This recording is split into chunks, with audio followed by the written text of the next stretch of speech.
But the commentary was also kind of iffy, so take two.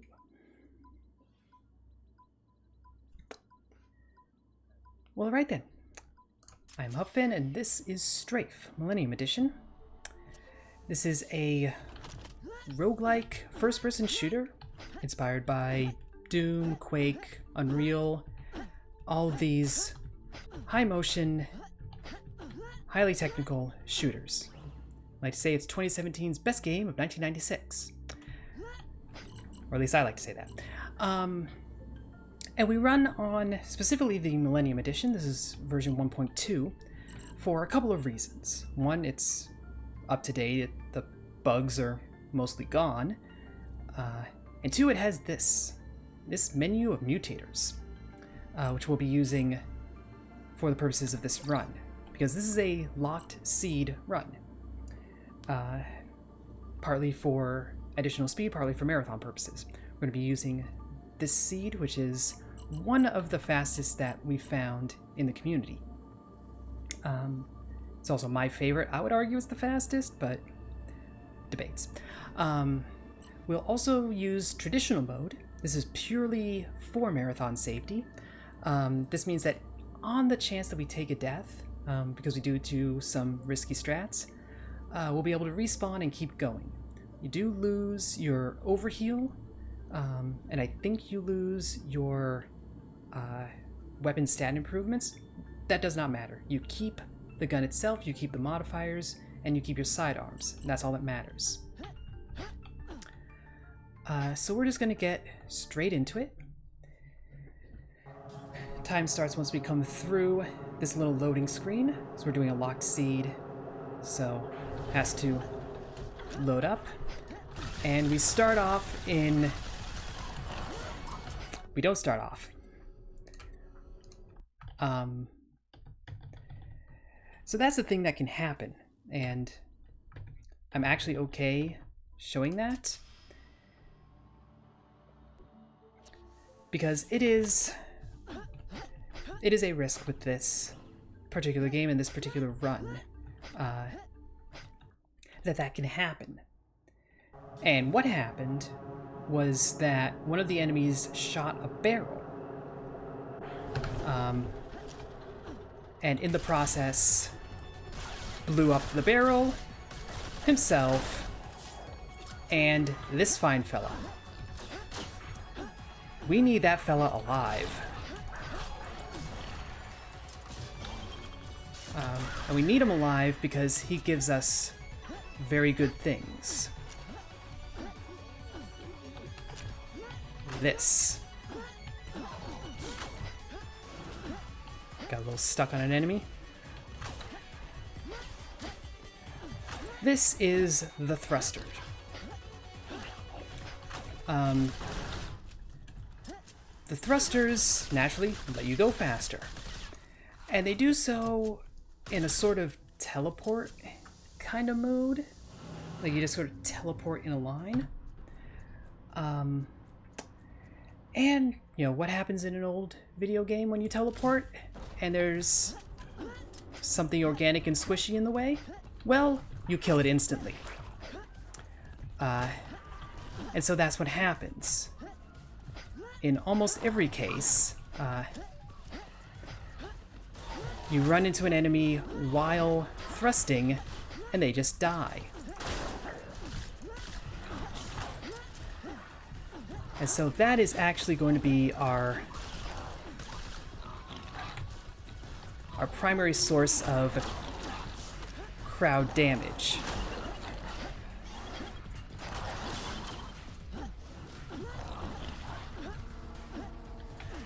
Now we had to do that wait just now so that we could get our upgraded gun. It's one of the important parts of this run, is getting that upgrade. The other important part is robbery. We steal from that shop because, as you can see in the bottom right corner, There is a scrap system, which I'll get to, and a currency system. We don't bother collecting currency. Also, my splits are going to be slightly off on this run. A little more focused on explaining what's going on. Fortunately, we use in-game time, not real time, so the splits actually don't matter. I'm going to deposit that, come down here,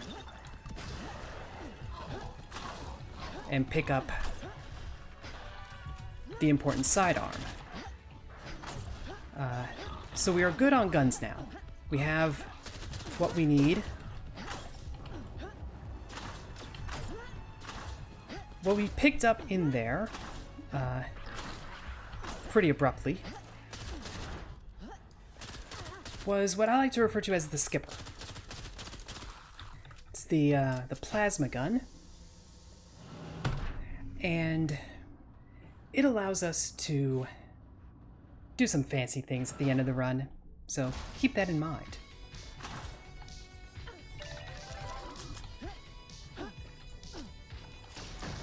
Now this laser that we just picked up, as you saw, we can use it to blow open the oh, here we are. To blow open these rock slides.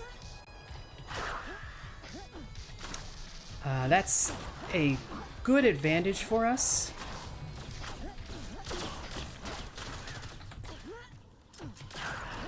Because otherwise it takes a little bit of time to deal with them.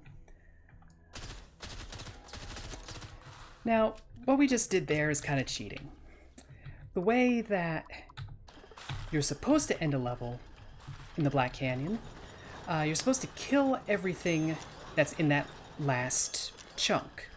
The game checks to see if all those creatures are in that area and alive. The problem for the game, not for us, is that it checks if they're in the zone. So we don't actually have to kill everything. We just have to get it out of this zone. And so that's what we do. We just bait all the enemies into chasing after us. And yeah, we'll kill a couple just for crowd management, but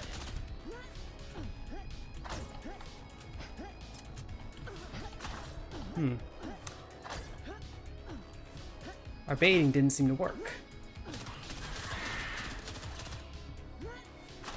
You know the bait worked if the music stops. There we go. So that went a little slow because it acted up, but no big deal. We don't need any more armor.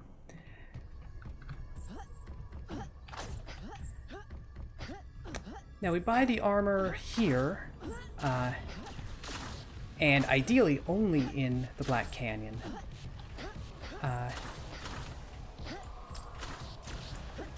And the reason that we ideally only buy it here is that these benches exist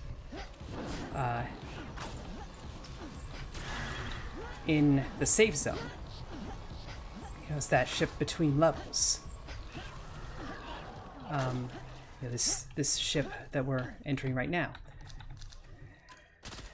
And like I mentioned, we use in-game time, and when you're in this little spot between levels, time stops. So the fact that this takes a moment to happen, we don't care.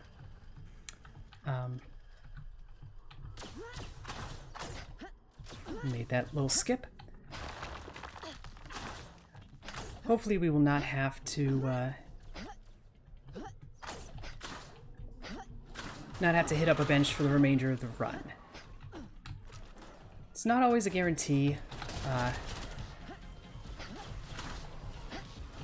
You know, sometimes enemies can be a bit rude, as demonstrated right there. Fortunately, we have a good amount of health.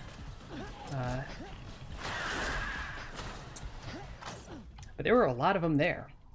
So we lost basically all that health straight away. Fun times. Those are the risks that you take in this game. Fortunately, like I said, we have the traditional mode, the marathon safety up. And in a marathon run, I would probably stop at benches a couple of times in the Burbs, where we are now, level 3, and in Athena, level 4. Level 1 and 2 are Icarus and the Black Canyon, respectively.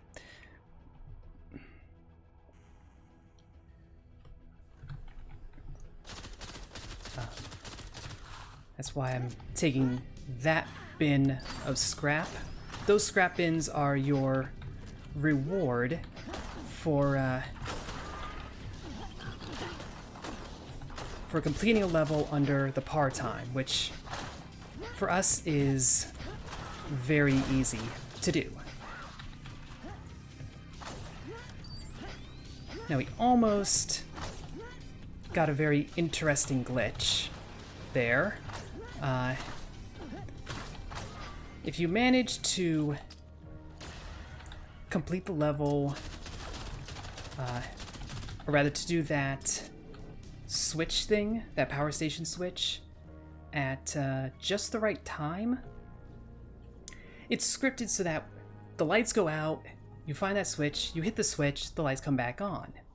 If you do the timing just right, those overlap, and you're stuck doing the rest of level 3-2 and all of level 3-3 pitch black. So hopefully we'll see that in a marathon run, because that's annoying and impressive. Fortunately, after a while, you kind of get the muscle memory of where things are. And it's pitch black, but you can still kind of see, so it's still doable, for sure. Not the sort of thing that would soft lock a run. There are potential soft locks in this, unfortunately. And they come at the final boss. One of them is pretty easy to do, like a suicide out of to keep going. The other one is your run's over. And of course the suicide out only really works when we have the marathon safeties on, when we have traditional mode on.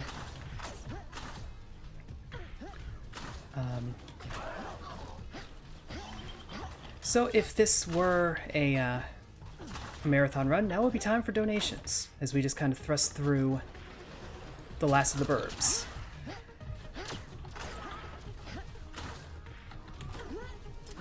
Kind of following the same tricks that we saw earlier, the baiting out, grouping up. We didn't need that little bit of ammo that we took, but you might as well.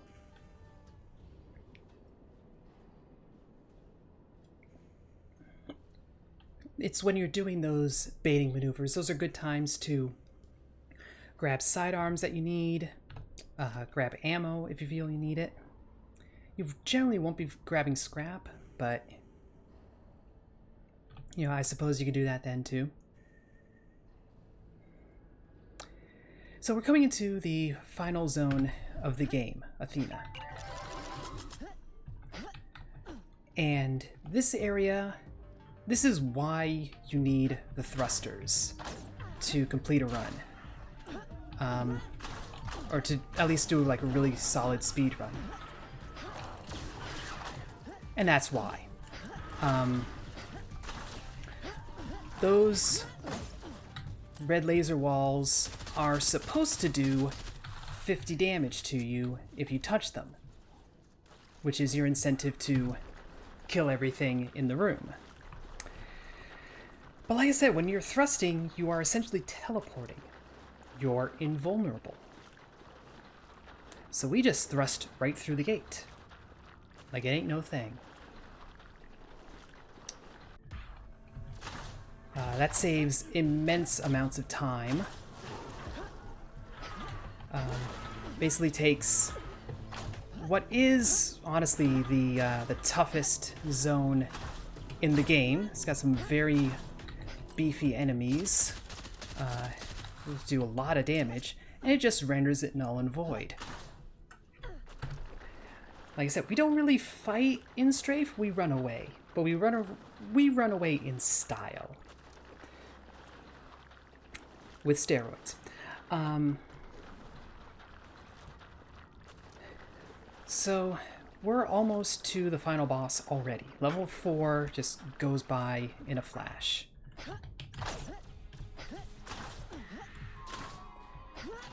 We have those spider mechs, those war machines. Really intimidating enemy that we just completely ignore.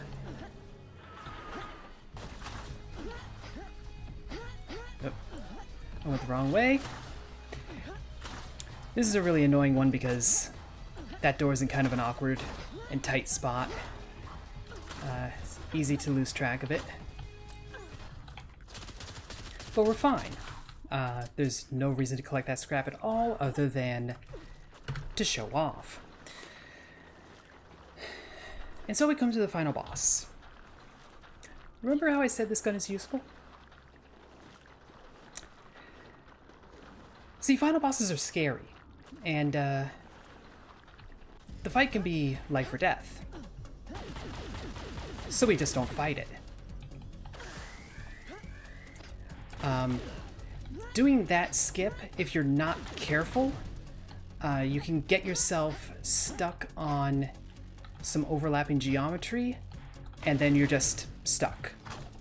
You can't get back into the map, and you soft lock.